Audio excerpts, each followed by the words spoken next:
सभी को जय मसीह की। आइए हम परमेश्वर की संगति में चलेंगे और हम कुछ समय अपना परमेश्वर को देंगे।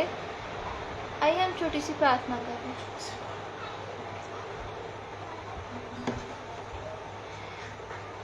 हे प्रभु, तक आपने हम सबको संभाले रखा प्रभु, इसके लिए आपका बहुत बहुत धन्यवाद। जबकि हम प्रभु कुछ समय के लिए आपके सम्मुख में आते हैं, आप हमारे जीवन में अपनी आशीषों को उंडेलिएगा प्रभु। और ये जो हम छोटी सी संगति कर रहे हैं प्रभु, उस संगति में आप हमारे संग में उपस्थित होइएगा। आप हम सबके हृदय में कार्य कीजिएगा प्रभु, कि हम आपके सम्मुख में प्रभु अपना पूरे मन लगा के प्रभु अपने पूरे समझ के साथ आपके सम्मुख में बैठने वाले होने पाए। प्रभु मैं आपसे प्रार्थना करती हूँ, आप इस छोटी सी संगति में आप आशीष दीजिएगा। इस छोटी सी विनती को आपके नाम से मांगती हूँ, आमीन। आइए हम आराधना की ओर चलेंगे। हम कुछ पल परमेश्वर को देंगे, हम उसकी आराधना करेंगे।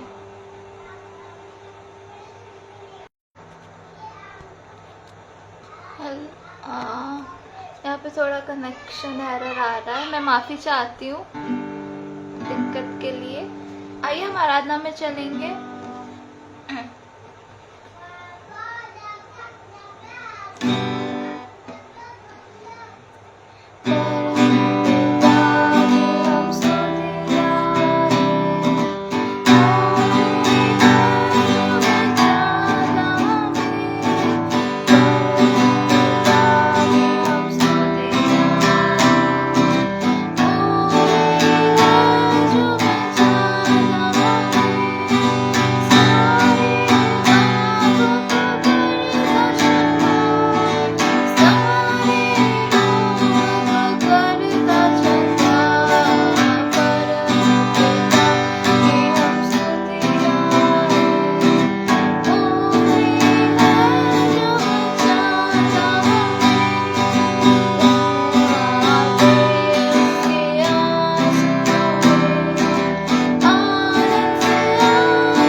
बचाता मैं। Hallelujah hallelujah. ये गाना बहुत अच्छा है। और जैसे कि इस गाने के पहले वर्ष में लिखा है, धन्यवाद दे उसके आंगनों में आनंद से आए, उसके चरणों में कैसे आए? आनंद से आए। क्योंकि यीशु मसीह कभी हमें दुख नहीं देता। उसने कहा हर परिस्थिति में, किसी भी परिस्थिति में आपको आनंदित रहना है, आपको हर चीज में खुशी रहना है, चिंता नहीं करनी है, यीशु मसीह के साथ आना है। मत डर, बाइबल में लिखा है मत डर, मैं तेरे साथ हूँ। हालेलुया। यीशु मसीह ने इतने सारी चीजें बोली, तो फिर हमें क्यों डरना है, हमें क्यों चिंता करना है, हमें क्यों उदास रहना है? हमको हर वक्त आनंद रहना है, आनंदित रहना है, हर वक्त खुश खुश खुश खुश रहना है, क्योंकि यीशु मसीह हमें आनंद देता है। यीशु मसीह जब आते तो हमारे जीवन में आनंद की भरपूरी होती है। हालेलुया। तो जब हम उसकी संगति में आए हैं तो हम आनंद के साथ उसके गानों को गाएंगे।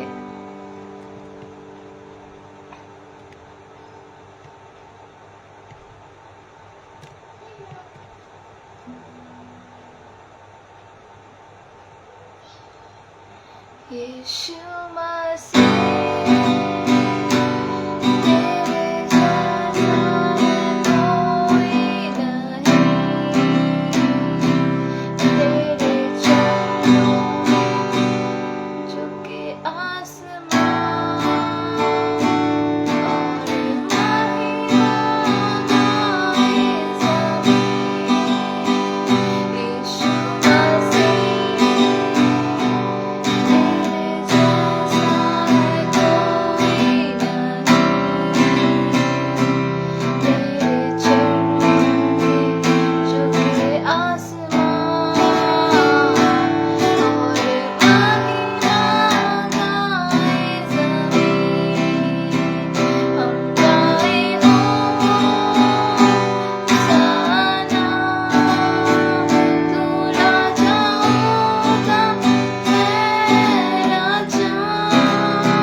होसन्ना, तू राजाओं का है राजा। हालेलुया।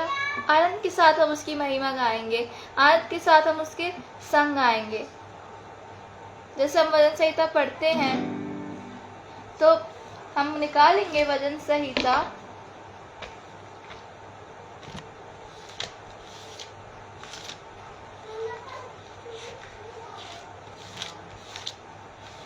हम निकालेंगे वचन संहिता 150। तो उसका जब हम पढ़ेंगे, यहाँ की स्तुति करो, परमेश्वर के पवित्र स्थान में उसकी स्तुति करो, उसके सामर्थ से भरे आकाश मंडल में उसकी स्तुति करो, उसके पराक्रमों के कामों के कारण उसकी स्तुति करो, उसके अत्यंत बड़ाई के अनुसार उसकी स्तुति करो। हालेलुया। यहाँ की स्तुति करो।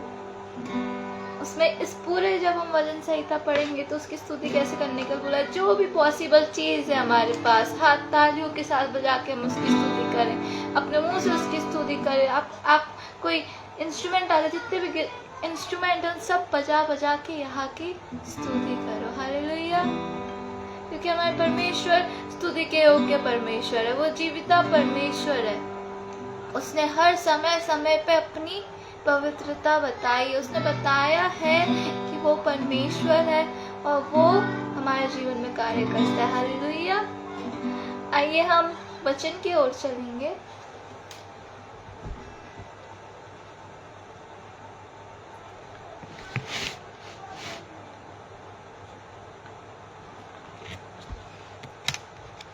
तो आज का जो मेरा टॉपिक है वो एक बहुत ही अच्छे इंसान के बारे में है। एक अच्छे मतलब एक बहुत अच्छी कहानी नहीं कह सकते, एक इंसिडेंट कह सकते हैं जो बाइबल में हमें मिलता है, क्योंकि बाइबल की हर बात सच्ची है और इसके हर एक जो इंसिडेंट हुआ है वो बहुत ही ज़्यादा महत्वपूर्ण है। आइए तो आज हम मिलेंगे एक पर्सन से जिसका नाम है बालाम। तो जो हमें मिलता है गिनती उसका 22। तो ये जो पूरी कहानी है तो हमें गिनती में मिलेगी और इसका पूरा 22 अध्याय है, तो उसको हमको पढ़ना पड़ेगा पूरा का पूरा। तो मैं जो इसमें मेन पॉइंट्स रहेंगे मैं आपको बताती जाऊंगी, क्योंकि चैप्टर बहुत बड़ा है। पर जब आप अपनी बाइबल स्टडी करें, जब आप अपनी बाइबलों को लेके बैठे तो ज़रूर इसको पढ़िएगा, बहुत इंटरेस्टिंग है। और इसको पढ़ के आपको पता चलेगा कि परमेश्वर कैसे बड़े बड़े कार्य करता है। तो हम निकालेंगे गिनती उसका 22, उसका हम पढ़ेंगे पहले 1 से 6। तब इस्राएलियों ने कुछ करके यरीहो के पार यरदन नदी के इस पार मोआब के आराम में डेरे खड़े किए। सिप्पोर के पुत्र बालाम ने देखा कि इस्राएल ने अमोरियों से क्या किया है, इसलिए मोआब यह जानकर कि इस्राएली बहुत हैं उन लोगों से अत्यंत डर गया, यहाँ तक कि मोआब इस्राएल के कारण अत्यंत व्याकुल हुआ। तब मोआबियों ने मिद्यानी पुरुषों से कहा, अब वह दल हमारे चारों ओर के सब लोगों को ऐसा चंट कर जाएगा कि तरह बैल खेत की हरी घास को चट कर जाते हैं। उस समय सिप्पोर का पुत्र बालाक मोआब का राजा था और इसने पत्तोर नामक नगर को, जो मध्यान के चटके पोर के पुत्र बिलाम की जाति भाइयों की भूमि थी, वहां बिलाम के पास दूत भेजे कि वह यह कहकर उसे बुला लाएं, सुन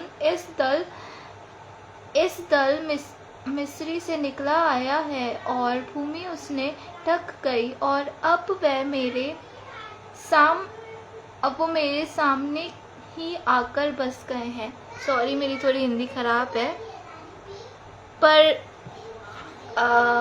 पर जब हम इसको पूरे को पढ़ेंगे तो हमें पता चलेगा कि यहाँ पे क्या हो रहा है। राजा बालाक राजा है। तो जब उसको पता चलता है कि इजरायली बहुत ज़्यादा ताकतवर हो गए हैं और वो उनके देश पे कभी भी आ सकते हैं, मतलब कभी भी आके कब्जा कर सकते हैं, ऐसे मतलब उसने डिस्क्रिप्शन भी दिया जैसे एक बैल घास को पूरा खा जाता है, एकदम साफ कर देता है, एकदम सफाचट कर देता है, वैसे ही इजरायली हमारे देश को कर देंगे। तो उसने क्या कहा, उसने कहा अपने दूत भेजो, उसने कुछ लोगों को भेजा और कहा कि मेरे लिए बालाम को बुला के लाओ। तो जो बालाक है वो बोल रहा है मेरे लिए बालाम को बुला के लाओ। हालेलुया। तो यहाँ पे बालाम जो है वो परमेश्वर का एक दास है, बहुत परमेश्वर का एक बहुत अच्छा सेवक है जिससे परमेश्वर बात भी करता है। जब हम आगे पढ़ेंगे इसे तो मैं आपको इस बताती जाती हूँ क्या होता है। तो जब हम इसके 8 से 20 में पढ़ेंगे, तो हमको एक बहुत अच्छी सी कन्वर्सेशन मिलेगी कि जो राजा था उसने क्या करा था, उसने अपने दूतों को, अपने जो बोलने वाले रहते हैं, जो इन्फॉर्मेशन देने वाले रहते हैं, उनको भेजाया, राजा ने भेजाया। और फिर क्या हुआ, जब हम इसका पढ़ेंगे, जब हम इसका 6 वाला पढ़ेंगे, इसलिए और उन लोगों को मेरे निमित्त श्राप दे, क्योंकि वह मुझसे अधिक बलवान हैं और संभव है कि हम उन पर जयवंत हो और हम सब इनको अपने देश से मारकर निकाल देंगे, क्योंकि मैं यह जानता हूँ कि जिसको तू आशीर्वाद देता है वह धन्य होता है और जिसको तू श्राप देता है वह श्रापित होता है। हालेलुया। तो ये जो डिस्क्रिप्शन राजा ने दिया है वो दिया है बालाम का। तो हम यहाँ पे बालाम की पावर्स का बता सकते हैं कि वो बहुत ही परमेश्वर का एक ऐसा जन था कि वो जिससे आशीष देता था उसके ऊपर आशीष आती थी, जिसको श्राप देता था उसके ऊपर श्राप पड़ जाता था। तो इतना ज्यादा वो आशीषित जन था, वो इतना ज्यादा उसके अंदर परमेश्वर की बरकत थी। हालेलुया। तो यहाँ पे बालाम की बात हो रही है। वो जानता था, राजा जानता था कि अगर ये मेरी मदद करेगा इजरायलियों को श्राप देने के लिए, वो बोल भी किसको रहा है, इजरायलियों को श्राप देने के लिए। तो वो, और जैसे कि हम जानते हैं बालाम जो था वो परमेश्वर का दास था। तो जब हम आगे पढ़ेंगे इसका 8 से 20 तक के, तो हमें क्या पता चलेगा कि उसने अपने दूत भेजा। राजा ने पूरा कन्विंस करने की बालाम को बहुत कोशिश करी, पर बालाम ने क्या कहा, तुम अभी एक रात रुको मेरे साथ, एक रात रुको, फिर मैं परमेश्वर से बात करता हूँ। तो ये परमेश्वर से पहली जो फर्स्ट कन्वर्सेशन यहाँ पे बालाम ने करी, हम उसे पढ़ेंगे, जो हमें मिलता है 10 से आगे मैं पढ़ रही हूँ। बालाम ने परमेश्वर से कहा, सपोर के पुत्र मोआब के राजा बालाक ने मेरे पास यह कहला भेजा है, सुन, जो दल मिस्र से निकल आया है उससे भूमि टप गई है, इसलिए आकर मेरे लिए उन्हें श्राप दे। संभव है कि मैं उनसे लड़कर उनको बरबस निकाल सकूंगा। परमेश्वर ने बालाम से कहा, तू इनके साथ मत जा, उन लोगों को श्राप मत दे, क्योंकि वे आशीष के भागी हो चुके हैं। हालेलुया।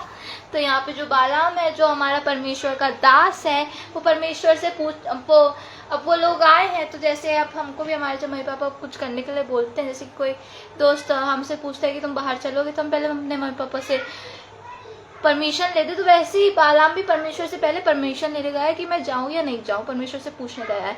तो जब परमेश्वर से वो बात कर रहा था कि उसने फिर पूरी स्टोरी बताई कि राजा मुझसे ऐसे ऐसे करने को बोले, तो परमेश्वर ने क्या कहा, परमेश्वर ने कहा कि नहीं, बिल्कुल नहीं, तुमको नहीं जाना है उधर, क्योंकि वो जो इजरायली लोग हैं वो आशीषित जन है, वो आशीषित है, उन आशीषित के भागी हो चुके हैं। उन्हें परमेश्वर ने ये नहीं कहा कि मैं सिर्फ उन्हें आशीष देने वाला, वो आशीष के भागी हो चुके हैं, क्योंकि परमेश्वर के जन थे वो लोग। और जो जिनके ऊपर परमेश्वर आशीष करता है उनसे कोई आशीष ले नहीं सकता। हालेलुया। ये हमारा परमेश्वर है और वो हमारे लिए जो करता है वो हमसे छीना नहीं जाता। हालेलुया। तो आगे का जब हम हिस्सा पढ़ेंगे, तो बालाम ने उनसे मना कर दिया था कि नहीं, मैं नहीं जाऊंगा, क्योंकि परमेश्वर ने मुझे मना कर दिया है। तो ये हमें मिलेगा 10 से 13 में जब हम पढ़ेंगे। तो उनने मना कर दिया था, बालाम ने मना कर दिया था बालाक के लोगों को। तो अब हम यहाँ पे जब इसका 16 पढ़ेंगे तो क्या है, उन्होंने बिलाम के पास आकर कहा, सिप्पोर का पुत्र बालाक क्यों कहता है, मेरे पास आने से किसी कारण मना मत कर, क्योंकि वह निश्चय तेरी बड़ी प्रतिष्ठा करूंगा और जो कुछ तू मुझसे कहे वह मैं करूंगा, इसलिए आ और उन लोगों को मेरे निर्मित श्राप दे। हालेलुया। यहाँ पे फिर से वही बात हो गई। यहाँ पे दूसरी बार राजा ने फुल कोशिश करी है कि मैं बालाम को बुलाता हूँ। तो दूसरी बार उसने अपने लोगों को भेजा और उसने कहा कि बालाम आ। अब उसको क्या दे रहा है, वो लालच दे रहा है कि अब मैं तेरी प्रशंसा करूंगा, मैं तेरी बहुत सारा बढ़ती करूंगा, तू बस आ जा मेरे पास। तो ऐसे करके राजा बुला रहा है बालाम को। पर बालाम क्या कहा है, बालाम ने बालक के कर्मचारियों को उत्तर दिया, चाहे बालाक अपने घर को सोना चांदी से भर कर मुझे दे दे, तो भी मैं अपने परमेश्वर यहोवा की आज्ञा को पलट नहीं सकता कि उसे घटाकर या बढ़ाकर मानो। हालेलुया। तो यहाँ पे जो है, यहाँ पे फिर से उसने कहा कि सोना चांदी कुछ भी दे दो, मेरे को लालच देखो, मेरे को कोई मतलब नहीं। यहाँ पे भी बालाम क्या था, अपने बातों तक टिका हुआ था। यहाँ तक की अभी यहाँ तक की बात हुई है। आगे जब हम पढ़ेंगे तो फिर से उसने वही कहा कि रुक जाओ, तुम एक रात और रुक जाओ, मैं एक और बार परमेश्वर से पूछता हूँ। ठीक है।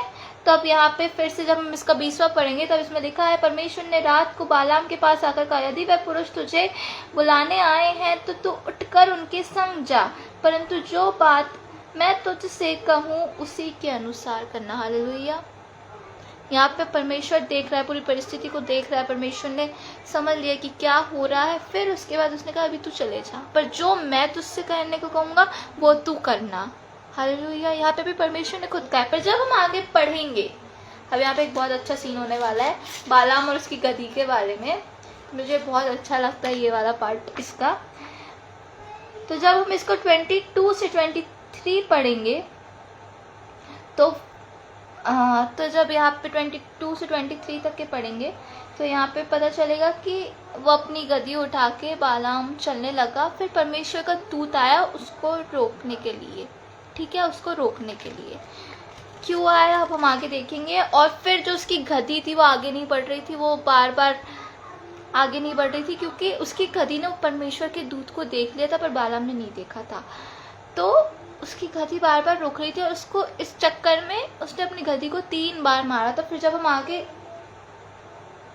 देखते हैं, हाँ, तो जब हम इसका 28 से पढ़ेंगे तो यहाँ पे लिखा है तब यहोवा ने गधी का मुंह खोल दिया और वह बालाम से कहने लगी मैंने तेरा क्या किया है कि तूने मुझे 3 बार मारा। बालाम ने गधी से कहा यह कि तूने मुझसे नटखटी की, यदि मेरे हाथ में तलवार होती तो तुझे अभी मारा था।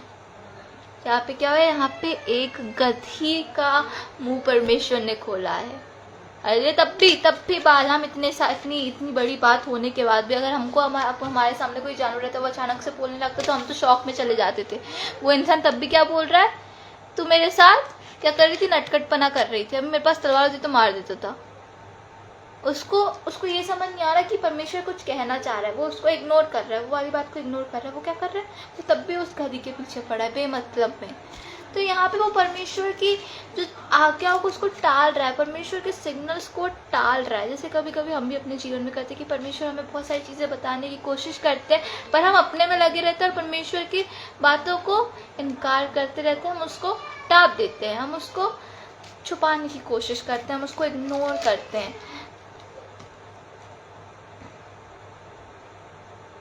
फिर आगे लिखा है कि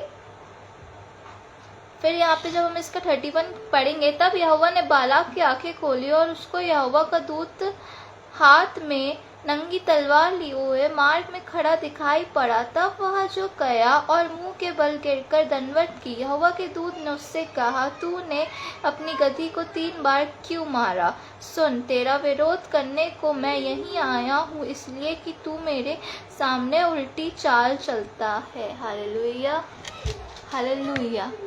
तो यहाँ पे अब आप कंफ्यूज हो गए होंगे क्योंकि मैं भी पहले में हुई थी, बहुत ज़्यादा कंफ्यूज हुई थी कि पहले हम इससे पहले जब हमने पढ़ा था तो उसमें क्या लिखा था कि परमेश्वर ने अभी बालाम से खुद कह दिया था कि चले जा, कि जा, अभी जो मैं कहूँगा वो करना है। ठीक है, फिर परमेश्वर यहाँ पे आके क्यों रोक रहा है उसे, क्यों परमेश्वर उसे रोक रहा है। तो यहाँ पे क्या लिखा है, तू मेरे विरोध में उल्टी चाल ना चले, क्योंकि हमारा परमेश्वर हमारा ऊपर नहीं देखते कि हाँ हम फॉलो तो कर रहे हैं, पर परमेश्वर मन की बात जानने वाला परमेश्वर है। वो ऊपर ही ऊपर नहीं देख रहा है कि ऊपर ही ऊपर क्या चल रहा है। ऊपर से तो कोई भी इंसान अच्छा ही लगता है, हम मन की बात हम नहीं जान सकते कौन इंसान कितना अच्छा है, कौन इंसान हम नहीं जानते कि अगर कोई इंसान हमारे सामने स्माइल कर रहा है तो वो अच्छा होगा कि वो अपने मन में हमारे बारे में बुरी विचार नहीं सोच रहे। तो वैसे ही परमेश्वर ने जो है बालाम के मन की बात जान ली थी। परमेश्वर समझ गया था कि इसने मन में अपने, तभी तो दूत रोकने आया, पर अगर उसका मन साफ रहता तो परमेश्वर क्यों ही आता था रोकने के लिए। पर वो तो अगर वो परमेश्वर की आज्ञा को मान रहा था, क्योंकि यहाँ तक हमें पता चल रहा है कि बालाम तो सही कर रहा, जो परमेश्वर ने कहा तो उनके साथ जाना, तो वो परमेश्वर के कहने पे चला भी गया उनके साथ। पर यहाँ पे लग रहा है शायद से उसने सोच लिया हो कि वो जैसा राजा कहेगा वो वैसा कह देगा, वो श्राप दे देगा इस्राएलियों को। तो परमेश्वर यहाँ पे उसकी मन की बात समझ रही है। तभी वो दूत क्या कह रहा है, तेरा विरोध करने को मैं ही आया हूँ इसलिए कि तू मेरे सामने उल्टी चाल चलता है। तेरा विरोध करने मैं आया हूँ क्योंकि तू उल्टी चाल चलता है। यहाँ पे परमेश्वर हमारे मन की बात कर रहा है। यहाँ पे हमको सबको बहुत सीधा सीधा लग रहा है, मेरे को भी बहुत सीधा सीधा लग रहा था कि बेचारा कर तो सही रहा था, ये तो गलत हुआ है, परमेश्वर क्या कर रहा है। पर ऐसा नहीं है, विरोध कर, क्या लिखा है यहाँ पे, उल्टी चाल चलता है, चल रहा है या तो चलने वाला है, ऐसा नहीं बोल रहा है। उसने अपने मन में मतलब ऑलरेडी सोच लिया था, उसने मन में अपने पाप कर लिया था, उसने अपने मन में पहले ही सोच लिया था कि परमेश्वर के विरोध में जाऊंगा, जो राजा बोलेगा मैं वो कर दूंगा। उसने यही सोचा होगा, तभी तो उसने कहा कि तू उल्टी चाल चल रहा है, तभी परमेश्वर बोल रहे तू उल्टी चाल चल रहा है, क्योंकि परमेश्वर हमारे मनों को जांचने वाला परमेश्वर, ऊपर से चाहे कितने भी बन जाएंगे। यीशु मसीह भी जो शास्त्री फरीसी से तो उनसे चिढ़ते हैं, क्योंकि वो बोलते हैं कि तुम ऐसे ऐसे कपड़े पहनते हो, तुम दिन रात प्रार्थना करते हो, तुम चिल्ला चिल्ला के प्रार्थना करते हो, पर तुम्हारे मन में तो साफ ही नहीं है। परमेश्वर ऐसे लोगों से घृणा करता है, विरोध करता है। यहाँ पे इसलिए दूत ऊपर से विरोध करने आया था, क्योंकि बालाम ने अपने मन में उल्टी चाल चल चुकी थी। हालेलुया। तो आगे जो होता है, फिर बालाम को अपना रियलाइजेशन, तब हम जब आगे पढ़ते हैं, आइए हम आगे पढ़ते हैं। आगे जब लिखा है, तब बालाम यहोवा के दूत से कहा, मैंने पाप किया है, मैं नहीं जानता था कि तू मेरा सामना करने को मार्ग में खड़ा है, इसलिए अब यदि तुझे बुरा लगता है तो मैं लौट जाता हूँ। Hallelujah, hallelujah. यहाँ पे मैंने क्या करा, विरोध करा है, मैंने पाप किया है। क्यों बोल रहा है? वो तो बोल सकता था, परमेश्वर कल आपने ही तो कहा था। अगर वो पाप नहीं करता तो वो यही बोलता कि परमेश्वर मैं तो आपने ही कल कहा था, अब ये कौन सी बात है, आप मेरे को मना क्यों कर रहे हैं, आप मेरे को रोकने की बात नहीं। उसने पाप की, उसने समझ लिया कि परमेश्वर ने मेरे मन की बात जान ली है, उसने मना भी नहीं करा। वो यहाँ पे सच्चे एक्सेप्ट कर रहा है कि मैंने पाप किया है, क्योंकि उसने मन में सोचा था, और जो मन में होता है वो परमेश्वर जानता है और हम जानते हैं, और उसके अलावा कोई नहीं जानता। तो हम ऊपर से चाहे जितना भी अच्छा काम कर लें, जब मैंने आगे का पढ़ा तब जाके समझ आया, तब जाके परमेश्वर ने बताया कि यहाँ पे क्या करा, उसने मन में पाप करा था, उसने गलत सोचा था, तभी उसने कहा हाँ मैंने पाप करा है। वो बोल रहा है मैंने पाप करा, मतलब जो परमेश्वर कर रहा था वो सच था, उसने मन में पाप करा था, इसलिए परमेश्वर उसको रोकने आया था। कि परमेश्वर हर चीज जानने वाला परमेश्वर, हम परमेश्वर से कुछ नहीं छुपा सकते। हम सबसे छुपा सकते हैं, बहुत सारी चीजें छुपा सकते हैं, हम इंसानों से हर चीज छुपा सकते हैं, पर परमेश्वर से हम कभी कुछ नहीं छुपा सकते। ये बात हमारे मन में जो रहती है, हम ये सोचते हैं कि हमारे मन की बात कौन नहीं जानता, हमारे मन की बात परमेश्वर जानता है। और ये यहाँ पे बालाम जो है उसका करेक्ट एग्जाम्पल है। जो कार्य दिया उसे करना है, अगर मन में हमने उल्टे से सोचा तो परमेश्वर देखता है। Hallelujah, hallelujah. तो यहाँ पे फिर बालाम को जो रियलाइजेशन होता है, उसके बाद हमें पता चलता है कि अब जो परमेश्वर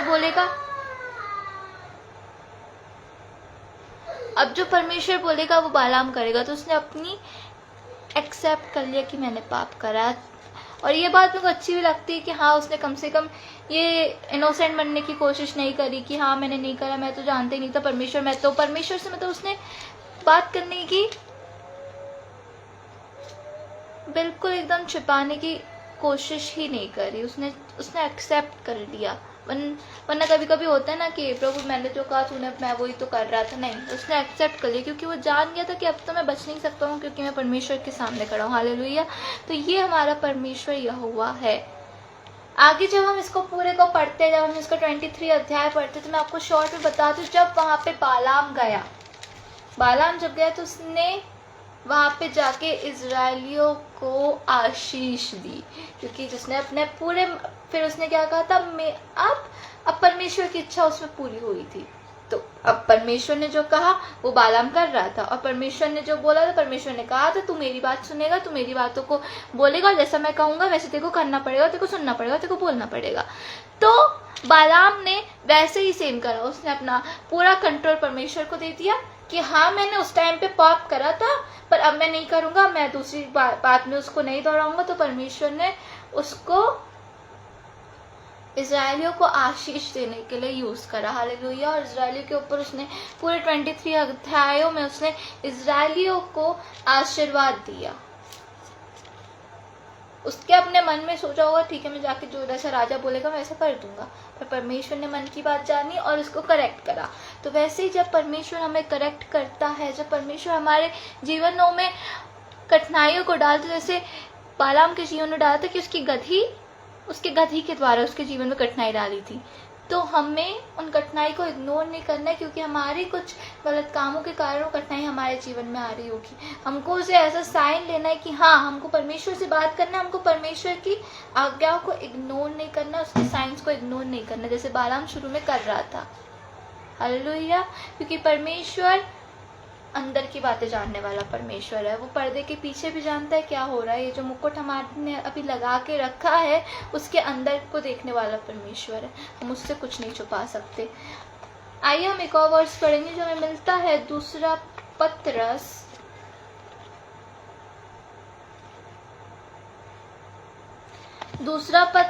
उसका दूसरा अध्याय 15 और 16। क्योंकि परमेश्वर की इच्छा यह है कि तुम भले काम करने के द्वारा निर्बुद्धि लोगों की अनाज्ञता की बातों को बंद कर दो। अपने आप को स्वतंत्र जानो, पर अपनी इस स्वतंत्रता को बुराई के लिए आड़ न बनाओ, परंतु अपने आप को परमेश्वर के दास समझकर चलो। Hallelujah, hallelujah. यहाँ पे क्या लिखा है? परमेश्वर की इच्छा यह है कि तुम भले काम करने के द्वारा निर्बुद्धि लोगों को आज्ञाता की ओर बढ़ाओ। Hallelujah, hallelujah. क्योंकि परमेश्वर क्या कहता है? भले काम करके हम उसके सम्मुख। और जब इसका 16वां हम पढ़ते तो इसका 16वां बहुत अच्छा है। अपने आप को स्वतंत्र जानो, अपने आप को स्वतंत्र जानो। जो हम हैं, परमेश्वर ने, यीशु मसीह ने उस क्रूस पर अपना खून बहा के हमको हर तरह की चीज़ों से स्वतंत्र करा है। पर उस स्वतंत्रता का हमें गलत इस्तेमाल भी नहीं करना है कि ज़्यादा फ्रीडम मिल गई तो हम उसका गलत इस्तेमाल करें। नहीं, क्या लिखा है? पर अपनी इस स्वतंत्रता को बुराई के लिए आड़ ना बनाना। इस स्वतंत्रता को, मतलब जो हमें फ्रीडम दे चुकी है, उस फ्रीडम को हमें गलत इस्तेमाल नहीं करना है। जैसे बालाम को परमेश्वर ने फ्रीडम दे दी थी कि जा तू चले जा, चल ठीक है, अब ऐसा बोल रहे तो चले जा, पर उसने अपने मन में गलत सोच लिया था। तो वैसे ही अगर जो स्वतंत्रता हमें परमेश्वर ने दी है, जो आगे उसने कहा चलो जाओ, तुम चले जाओ, तुमको जो करना भी करो, तो हमको जो परमेश्वर ने करने को कहा वो करना, हमको परमेश्वर की इच्छा को करना है। हमको बालाम जैसे क्या नहीं करना है कि परमेश्वर ने जो फ्रीडम दी थी उसको हम गलत इस्तेमाल कर रहे हैं। नहीं, उसको आड़ नहीं बनाना, बुराई के लिए आड़ नहीं बनाओ, परंतु अपने आप को परमेश्वर का दास समझकर चलो। हालेलुया। परमेश्वर का दास समझकर हमें आगे बढ़ना है कि परमेश्वर ने जो हमें फ्रीडम दिया हम उसका फायदा उठाएंगे, पर परमेश्वर के कदमों पर फायदा उठाएंगे, गलत चीजों में फायदा नहीं उठाएंगे। हालेलुया। तो आज ये छोटा सा वचन मैं आपके सम्मुख में रखना चाह रही थी, और यही मैं आज आपको बालाम की स्टोरी से बताना चाह रही थी, क्योंकि परमेश्वर हमारे अंदर की बातों को जानता है कि हम जो भी कर रहे हैं, अच्छा बुरा कुछ भी हो, हम चाहे कैसी भी, अगर हम अंदर से कितने भी पापी हो, हमने जिंदगी भर पाप कर रहे हो, पर परमेश्वर मनों को जांचने वाला परमेश्वर। हालेलुया। थोड़ा कनेक्शन एरर है, माफ़ी चाहती हूँ। पर अगर हम परमेश्वर को मन से चाहते होंगे तो हमारे वो सारे पाप यीशु मसीह के लहू के द्वारा धुल चुके हैं। यीशु मसीह ने उस क्रूस पर अपने आप को कुर्बान करके हर चीज़ों को, हर जंजीरों को तोड़ दिया था। हमको अब कोई चीज़ टेंशन लेने की ज़रूरत नहीं है। पर अगर हमारा मन ही गंदा हो, उन फरीसियों के समान हो, तो ये हमारे ऊपर रिस्पॉन्सिबिलिटी आएगी कि हम क्यों ऐसा कर रहे हैं। हालेलुया। क्योंकि मनों को जांचने वाला परमेश्वर यीशु मसीह है।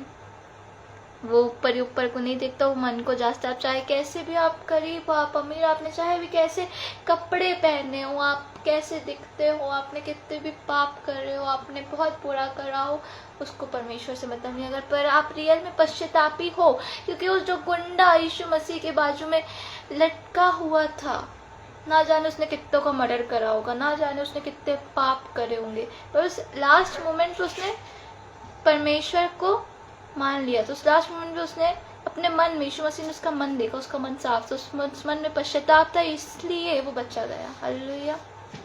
आइए हम प्रेयर करेंगे। हे प्रभु, तक आपने हम सबको संभाल रखा प्रभु, इसके लिए आपका बहुत बहुत धन्यवाद। जबकि हम आपके सम्मुख में आते हैं प्रभु, इस छोटी सी मीटिंग पे प्रभु आप अपनी आशीष को ढेलिएगा प्रभु। जो वचन यहाँ पे बोया गया है प्रभु, उस वचन के द्वारा कई लोग फल लाने वाले होने पर आपके सम्मुख में आए प्रभु, आपको सच्चे मन से आपके सम्मुख में आए प्रभु। वो ऐसे ही सिर्फ नाम भर के लिए नहीं प्रभु, वो आपको रियलिटी में कबूल करने वाले होने पाए प्रभु। जितने भी लोग बीमारी में हैं प्रभु, जितने भी लोग परीक्षा में हैं प्रभु, और जितने भी लोग प्रभु आपको ढूंढते हैं प्रभु, उन सब के जीवन में आप अपनी अनुग्रह को दिखाइएगा, आप अपनी बरकतों को लाइएगा प्रभु। आप उन सब के जीवन में अपनी मदद को डालिएगा प्रभु। आपसे प्रार्थना करती हूँ, आप उन सबके साथ साथ रहिएगा। आप हम सबके कार्यों में संभाले रखिएगा प्रभु, और आप हमको अपने वचनों के द्वारा बातें कीजिएगा, और ऐसी ही आपके आशीषों को बनाए रखिएगा। इस छोटी सी विनती को आपके नाम से मांगती हूँ, आमीन। सभी को जय मसीह की।